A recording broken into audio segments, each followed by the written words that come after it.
আসসালামু আলাইকুম রহমতুল্লাহ। হিটলার ৬০ লক্ষ ইহুদিকে হত্যা করায় তারই যেন প্রতিশোধ নিচ্ছে ফিলিস্তিনিদের উপর। ইসরায়েলের আজ ১ বছর যাবৎ তারও বেশি সময় ধরে ফিলিস্তিনিদের উপর যে বর্বরচিত হত্যাকাণ্ড চালিয়ে যাচ্ছে তা বিশ্ববাসী দেখেও যেন দেখছে না। আরব বিশ্ব ছিল চুপচাপ, জাতিসংঘ মানবাধিকার সংস্থা ছিল চুপচাপ, যুক্তরাষ্ট্র তাদেরকে একনিষ্ঠ সমর্থন জুগিয়ে আসছে।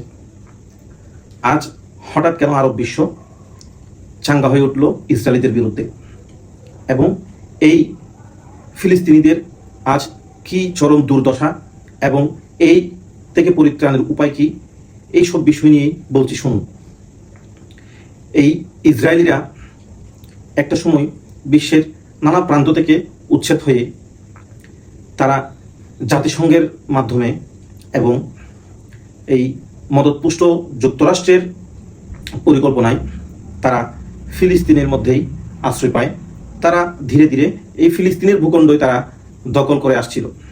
আপনারা জানেন, মুসলিম বিশ্বের প্রথম ক্যাবলা ছিল জেরুজালেম, এই ফিলিস্তিনেই, এবং এই জেরুজালেমে অবস্থিত মসজিদে আকসা আজ ফিলিস্তিন রক্তাক্ত। মসজিদে আকসা আজ অরক্ষিত এবং এখানে ফিলিস্তিনিদের যাতায়াত বন্ধ। ইসরায়েলেরা অনায়াসে সেখানে তাদের ধর্মকর্ম চালিয়ে যাচ্ছে, এবং এই যে ইসরায়েলিরা গাজায় এবং পশ্চিম তীরে তাদের দখলদারিত্ব চালিয়ে যাচ্ছে। এই পর্যায়ে ফিলিস্তিনে মানবাধিকার সংস্থার কাজ কি এবং আন্তর্জাতিক আইন কি বলে? মানবাধিকার সংস্থাগুলো আসলে এক পর্যায়ে ধরি মাছ নাছুই পানির ভূমিকায় তারা অবতীর্ণ হয়েছে। তারা দীর্ঘদিন নানান কাগজে কথাবার্তায় তারা আবদ্ধ ছিল,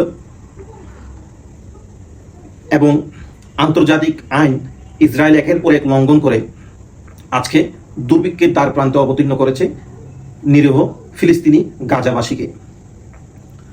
আজ দীর্ঘ ১ বছরেরও বেশি সময় পর মানবাধিকার সংস্থা তাদের একটি অফিসিয়াল রিপোর্টের মাধ্যমে গাজা এবং ফিলিস্তিন জুড়ে যে চরম দুর্ভিক্ষে পতিত হয়েছে, মানুষ অনাহারে অর্ধাহারে দিন কাটাচ্ছে এবং নিরাপদ পানির যেখানে অভাব, চরম খাদ্য ঘাটতি, এই নিয়ে গাজায় প্রতিদিন অসংখ্য মানুষ না খেতে পেয়ে মারা যাচ্ছে।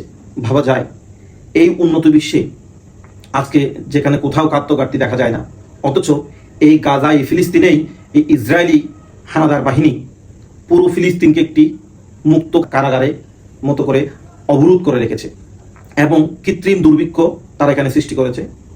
এই দুর্ভিক্ষে আজ গাজাবাসী অনাহারে তারা একের পর এক শিশু, বৃদ্ধ সকলেই না খেতে পেয়ে মারা যাচ্ছে। তার উপর যে কিছু ত্রাণ বিভিন্ন দেশ থেকে যায়, সেখানেও ত্রাণের লাইনে যখন গাজাবাসীরা দাঁড়ায়, তাদের উপর হামাস সন্দেহে একের পর এক নির্বিচারে গুলি করে একের পর এক প্রাণ তারা ঝরাচ্ছে, তাদের বুক রক্তাক্ত করছে। তারপরও গাজাবাসী মনে করছে খাদ্যের অভাবে মরবো, হয় গুলিতে মরবো, সামনে মৃত্যু ছাড়া তাদের যেন আর কোনো গতি নেই, কোনো উপায় নেই। আজ ১ বছর পেরিয়ে গেলেও আরব বিশ্ব যেন ঘুম থেকে উঠল। ফিলিস্তিন যুদ্ধ ১ বছর পেরিয়ে যাওয়ার পর কেন আরব বিশ্ব একজোট হচ্ছে? আপনারা জানেন, সম্প্রতি এই বর্বর ইহুদিরা যেই গাজার সাথে চলমান যুদ্ধের বিরতি নিয়ে কাতারে আলোচনার বৈঠকের কথা ছিল, সেই হামাসের নেতৃবৃন্দরা যে ভবনে আলোচনার জন্য উপস্থিত হয়েছিল কাতারে, ইসরায়েলিরা যুক্তরাষ্ট্রের প্রেসিডেন্ট ডোনাল্ড ট্রাম্পের সাথে প্রথমেই আলাপ করেছে তারা কাতারে হামলা করবে, এবং তার মদদেই এক প্রকার কাতারে হামলা করে সেই হামাস নেতাদের হত্যা করার উদ্দেশ্যে। কিন্তু ভাগ্যক্রমে হামাস নেতারা বেঁচে যায়, এবং এই পর্যায়ে হামাস বলছে আমরা যুদ্ধবিরতি চাই না, কারণ তারা যুদ্ধবিরতির নামে আমাদের নেতাদের হত্যা করতে চায়। এবং এই পর্যায়ে বিশ্ব রাজনৈতিক বিশ্লেষকরা বলছেন ট্রাম্প, এই যে যুক্তরাষ্ট্র এবং কাতারের মধ্যে গভীর সম্পর্ক রয়েছে বাণিজ্যিকভাবে, সামরিকভাবে, তাদের এই সৌহার্দ্যপূর্ণ বন্ধুত্বপূর্ণ সম্পর্কের মধ্যে কেন ট্রাম্প অনুমোদন দিল কাতারে হামলা করার? হামাস নেতাদের যেখানে কাতার কর্তৃপক্ষ নিরাপত্তা দিয়েছে, এই নিয়ে চলছে চুলচেরা বিশ্লেষণ। এবং কাতার এবং ইসরায়েলের বিশাল দূরত্ব তৈরি হয়েছে, কাতার এবং যুক্তরাষ্ট্রের বিশাল একটি দূরত্ব সৃষ্টি হয়েছে। এবং আরব বিশ্বের মূল যে দেশগুলো রয়েছে, সৌদি আরব, বিশেষ করে সৌদি আরব, মিশর, পাকিস্তান এবং ইরাক ইতিমধ্যে একটি ন্যাটোর মতো সামরিক সংগঠন গঠন করার জন্য ঐক্যমত পোষণ করেছে। আর কাতারে হামলা করার কারণেই তারা বুঝতে পেরেছে একে একে প্রতিটি মুসলিম দেশেই ইসরায়েল আঘাত করতে বিন্দু পরিমাণও দ্বিধাবোধ করবে না। তাই বাংলাদেশ অন্তর্বর্তী সরকারও এই ঐক্যমতে তারা সম্মতি জানিয়েছেন এবং তারাও এই যে কাতারে আন্তর্জাতিক আইন লঙ্ঘন করে ইসরায়েল যে হামলা চালিয়েছে তার তীব্র নিন্দা ও প্রতিবাদ জানিয়েছে।